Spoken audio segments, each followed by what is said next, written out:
Hello students, welcome back to my YouTube channel. Today we will learn the treatment of investment fluctuation reserve at the time of dissolution of partnership firm.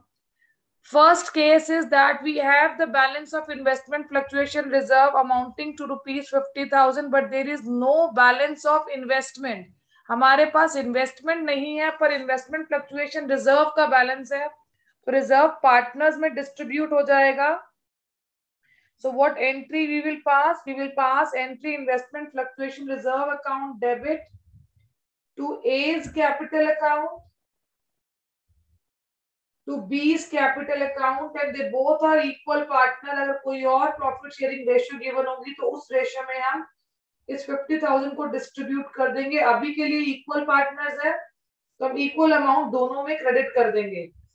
सी अगर हमारे पास investment का balance नहीं given है तो realisation account में investment fluctuation reserve भी नहीं आएगा. यानी अगर सिर्फ रिजर्व है हमारे पास इन्वेस्टमेंट फ्लक्चुएशन का तो वो बैलेंस डायरेक्टली पार्टनर्स की कैपिटल अकाउंट में क्रेडिट हो जाएगा. एंड यहाँ हमारे पास 50,000 का टोटल बैलेंस है जो दोनों पार्टनर्स इक्वली आपस में डिस्ट्रीब्यूट करें, that is 25,000 each. Again I am reiterating, if we do not have investment, then investment fluctuation reserve will not be transferred to realization account.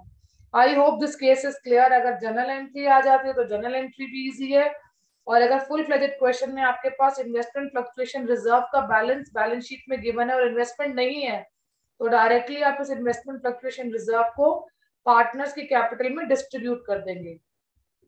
Moving to our next case जहां पर हमारे पास reserve given है investment fluctuation का 50,000, investment given है 2 lakh rupees की और हमारी रिलाइजेबल वैल्यू जो है इन्वेस्टमेंट की है वो है 1,80,000.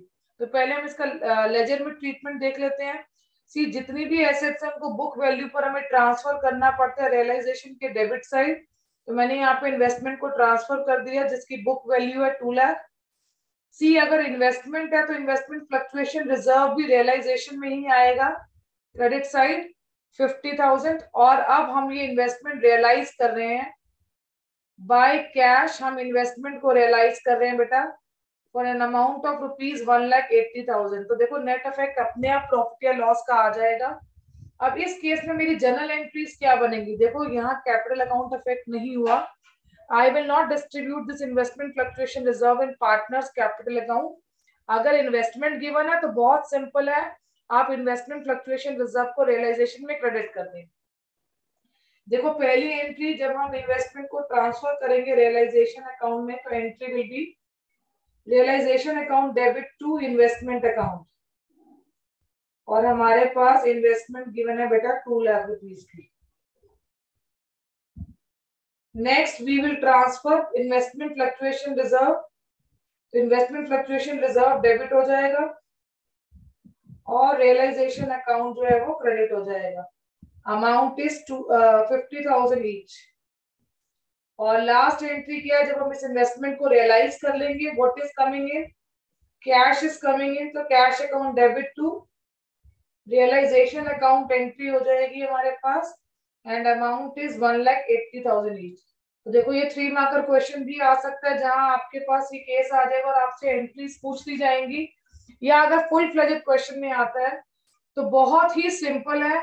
जितना भी मेरे पास इन्वेस्टमेंट फ्लक्चुएशन रिजर्व का बैलेंस गिवन है उसको मैं क्रेडिट कर दूंगी रियलाइजेशन में. जितना भी इन्वेस्टमेंट का बुक वैल्यू गिवन है उसको मैं रियलाइजेशन में डेबिट कर दूंगी और जितने में भी हमारी एसेट रियलाइज हो रही है उसको रियलाइजेशन में क्रेडिट कर देंगे. I hope this case is clear. अभी मैंने यहाँ केस लिया जहाँ फ्लक्चुएशन में हमें दिख रहा है फॉल एसेट इन्वेस्टमेंट में. दूसरा केस हम ले रहे हैं कि there is no change, 2 lakh की इन्वेस्टमेंट थी और 2 लाख की ही हमने जो है वो रियलाइज कर ली. तो इस केस में अगेन क्योंकि हमारे पास इन्वेस्टमेंट गिवन है इसलिए हम इन्वेस्टमेंट फ्लक्चुएशन रिजर्व को कहाँ ट्रांसफर करेंगे बेटा? रियलाइजेशन अकाउंट में. और यहाँ पर इन्वेस्टमेंट को ट्रांसफर करेंगे बुक वैल्यू पर और मेरे पास इन्वेस्टमेंट कितने की है? 2 लाख. और जितने की भी मैंने अपनी इन्वेस्टमेंट रियलाइज करी है बाय कैश वो आ जाएगी रियलाइजेशन अकाउंट में which is amounting to rupees 2 lakh again. So again there is no effect on partners capital account. और अगर अब मैं इसकी जनरल एंट्री पास करूं तो सबसे पहले मुझे रियलाइजेशन अकाउंट में अपनी इन्वेस्टमेंट को ट्रांसफर करना है। तो entry will be realisation account debit to investment, और मेरे पास बुक वैल्यू कितनी है 2 लाख रुपीज।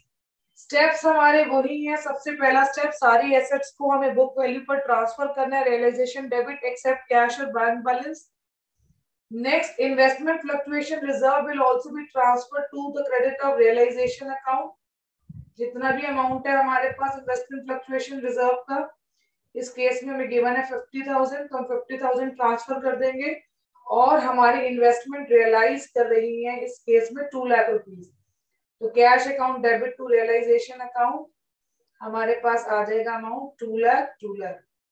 तो देखो बेटा, अगर जनरल एंट्री में भी आता है क्वेश्चन, बहुत ही आसान है। मैंने अपनी एसेट को पहले ट्रांसफर किया रियलाइजेशन में, रिजर्व को ट्रांसफर किया रियलाइजेशन में, जितने भी मेरी एसेट रियलाइज हुई है cash account debit to realisation account entry pass कर दी।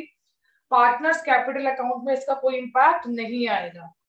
Moving to my next case, जहां इन्वेस्टमेंट फ्लक्चुएशन रिजर्व गिवन है 50,000 और इन्वेस्टमेंट ज्यादा अमाउंट की बिक रही है, तो क्या इससे पार्टनर्स कैपिटल में कोई चेंज आएगा? नहीं। यानी इन्वेस्टमेंट फ्लक्चुएशन रिजर्व जो है वो तभी पार्टनर्स कैपिटल अकाउंट में आएगा डिसोल्यूशन ऑफ पार्टनरशिप फॉर्म के केस में, जब आपके पास इन्वेस्टमेंट गिवन नहीं है, तभी वो अमाउंट पार्टनर्स कैपिटल अकाउंट में आएगा। Otherwise investment fluctuation reserve realisation में क्रेडिट हो जाएगा। क्यों? क्योंकि हमारे पास इन्वेस्टमेंट का बैलेंस गिवन है। और कितना बैलेंस गिवन है बेटा इन्वेस्टमेंट का? हमारे पास 2 लाख। और कितने अमाउंट की हम अपनी इन्वेस्टमेंट रियलाइज कर रहे हैं? ये realising it for 2,20,000। I hope इसका जो लेजर में ट्रीटमेंट है दैट इज क्लियर। और बहुत इजीली आप आईएफआर की एंट्री अब अपने क्वेश्चन में कर सकते हैं। बच्चे रिजर्व का नाम सुनते ही डर जाते हैं, कैसे ट्रीटमेंट होगा? बहुत आसान है।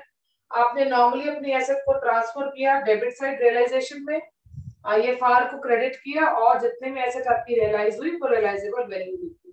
That's it. अगेन जब मैं ट्रांसफर एंट्री करूंगी अपने पास, तो रियलाइजेशन अकाउंट को डेबिट कर दूंगी और इन्वेस्टमेंट अकाउंट को क्रेडिट कर दूंगी। और मेरे पास अमाउंट एज अर्लियर जो गिवन है वो सेम है, 2 लाख रुपीस की बुक वैल्यू है इन्वेस्टमेंट की। And when I am transferring my reserve to realization, when reserve is written off, it is debited. तो to realization account में entry pass करूंगी और मेरे पास अमाउंट है यहाँ पर इसका 50,000, and then I have to realize my investment in cash. So firm will receive cash, to cash account debit to realization account. हमारे पास बैलेंस आ जाएगा बेटा 2,20,000, 2,20,000. This is my first entry, this is my second entry, and this is my third entry. तो बहुत easily आप exam में अपनी entries pass कर सकते हैं। This topic is very easy. Thank you for watching this video. Stay connected and do subscribe my channel.